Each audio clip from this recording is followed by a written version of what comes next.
Hey, this is Christian Buckley with AppPoint, and I'm here with one of our fellow speakers and MVPs, Hans. Hans, why don't you introduce yourself? Oh, I'm Hans. Oh, the people around the globe know me as Mr. OneDrive. Mr. OneDrive. So from AppPoint, it was a very interesting. DAX has some customer, and I also said, "Oh, Mr. OneDrive." You're Mr. OneDrive. That's the people around the globe know me now. And, So, what are we talking about today? I think about grandkids. What is that? Yeah, we're talking about grandkids. Well, it's like we're tied now at 3 apiece. So, what are you talking about this week? What's your subject? OneDrive. So OneDrive. I make a tip. That's what I'm saying. So I'm shocked. I'm shocked by it. It's always thank you so much. Thank you so much. It's always the same. So I decided to make it till the end of the years now. No, still the same, because this is a basic. And in Germany, they have still some problems about that. The problems are they don't understand the basic. If you don't understand the basic, that means, yes, you have No, but that's something that is, I brought this up with, I think Magnus and I were talking about this. Like, it's one of the difficulties of speaking at so many conferences is the MVPs. We love talking about technology and the latest, greatest technology. Yeah. And yet the need is for the vast majority of people is not to hear about, it's great to hear about the new features. They want to understand the core capabilities. How do I get more out of what I already have? It's great to talk about what's coming down the road later. So I have a smallest room for the session with 100 people, and then mix it up. And I have a great auditorium now, the greater rooms, 240. And that's not the no-show rate of an event that you have organized outside. Here, they only have to say, okay, I want to go, and that come. But the other people have to go also. That means the room will be full. And I love this. Make a little bit show, starting with the basics, and go and bring some news. Tips and tricks is always some new technology, talking about my bot I have built with OneDrive, and all these stuff building together. So what's covered in your session there? I mean, people love like the hints and tips, but what are the kind of the core capabilities? So I started. What is OneDrive? If Microsoft is talking about OneDrive, it's a brand. Yeah. So you do not know if it's OneDrive Personal or OneDrive for Business. So that's the broad range, but it's different. So OneDrive Personal is not behind SharePoint. It's separate. Right. So that's a different, and people have to know. But Microsoft only have to say. So that means OneDrive, and they do not know. The people are a little bit like, go to Office 365.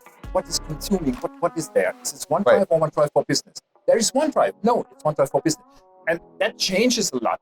And talking about what is a brand, what is coming, what is their intent, and it's a basic of collaboration. And that's a part. Going over to the next steps, bringing some stuff with a tool Microsoft announced 2019 during Ignite. And that's new, that's still in preview after 3 years. And that's a tool that you have to say via group policy rolling out to all the equipment. And productive channel, not in the deferred. Means for mid-sized company, it's very interesting. Going proactive as the administration to say, hey, do you have a problem? I see it, you have a problem. So this is going from your device and says, okay, you have a problem. People don't understand the problems, but you see that, and young administrators can collect that and see the data, what's going on, press a button, and give a call. Hey, Christian, you have a problem on your device. What problem? Yeah. So I can help you proactive. Sometimes the administrators are not so for their customers. I say customers are the people, the employees. Right. Yeah? And so they have a chance with this program to actively go in. And starting with the end, with all the new things we have, a little bit, the new UI we have will come in a few weeks, like its style of Windows 11. So it's a little bit better.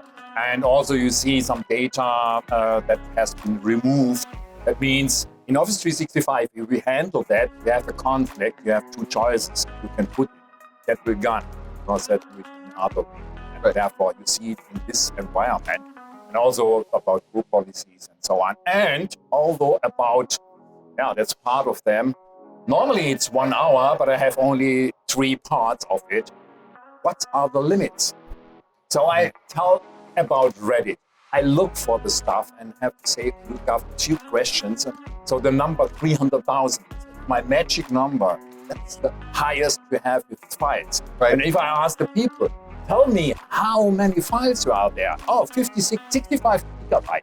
So I do not want to have the bytes. I want to have how many files are there. Right. Because your Windows machine is not able to connect more than you still want to work. Yeah. And that's the thing I also have to say at the beginning. Normally, in Windows 10 or in Windows 10 to Windows 11, not all PCs are able to move to Windows 11. Right. So that's, for me, one point, because these old processes will not work anymore in this quick environment. The first one I have seen. The other one, okay. So that's my session. Well, I know that there were some announcements around OneDrive, the keynotes this morning. So there's some, again, new features. Yeah. We love talking about the new features. So what are the new things that are coming out? The new things is, they will collect also, if you have a loop component, that will store to OneDrive. So you see, that's the loop components is also very interesting. They make now an app. That was a mistake Microsoft has done. Because, I have to say that. In Teams, they say there is a button, and nobody that click on it don't understand what it is. Right. Now they have to build the application to build it. And for me, it's I'll just say that I interviewed Jeff Tieper this morning. I asked him specifically about that in the Loop app versus the integration of Loop into Teams and Outlook. But it's easy to understand. In the past, if I have to say, we are in a company and have 10 people and we are in a meeting and now we want to order something. Right. For our pizzeria or something. Okay. And what would you do? The first decision for the old people is we take an Excel. Yeah. Because we can insert it and we can work together. That's okay. But in Loop, it's different. We need a table. And we do not need Excel anymore. Or we need an editor, whatever, and write it down. And that's the thing that we do not say anymore Excel as a spreadsheet. Yeah. We also want to have a table to put some data in there from all persons. Like 5 minutes is gone, and one person has to audit it. Done. Right. Yep. So therefore, it's let's say it's collaboration part 2. Yeah. But people have to understand collaboration part 1. It's I think the best way to describe this too, and I know we're kind of moving away from OneDrive, although I think where the content is actually stored. And discussions. I think there's so many. I find myself to close out the OneDrive discussion. One things I find all the time where people are going and saying, it's like the which tool when discussion. They're saying they're making it more complex. I said, well, why don't we just send me a link to the OneDrive and we'll co-edit. It's just simple. To do that. But anyway, what Loop changes that, I think Loop is the other side of that, where I use OneDrive every day. I'm doing it when I'm doing internal or external sharing. If I'm doing things where I'm internal with our policies, if it's things that are work related, it's all on OneDrive for business, and that's how I share the internal. When I'm doing community things, it's all on through my personal OneDrive. And so I've got all that clear. Loop kind of removes the boundaries of, like, am I doing this in Word? Am I doing this in Excel? Am I doing this in, via email and all the different places? It's like, it's all the same thing. It's, we're working on this piece through the interface that you're comfortable with. So but this changes has been accepted from the people, the normal users that don't have this IT complexity we have. Right. So they are working as an insurance company or something else. Their work is insurance and not IT. Right. So therefore, it's a good way to come to version 2, but you still have to require that OneDrive is the ground stuff of all this. Having the data, and if you're talking to different people, have to say, okay, I just deleted one thing we are in, and we have to know where it is and where we have to restore. People do not know that. Administrators, so many administrators are going to do that again. So sometimes, it's like, they think it's like a file. No, it's not. You have to know where it's stored and where you have access.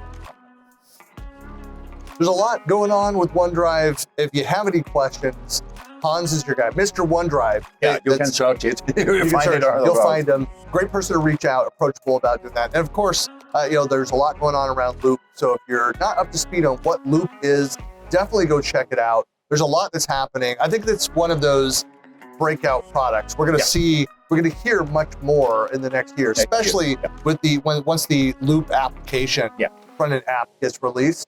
It's really going to come to the forefront. So, well, thank you, Hans, for your time, and we'll see you. Have a great conference. Yes. We'll see you more this week.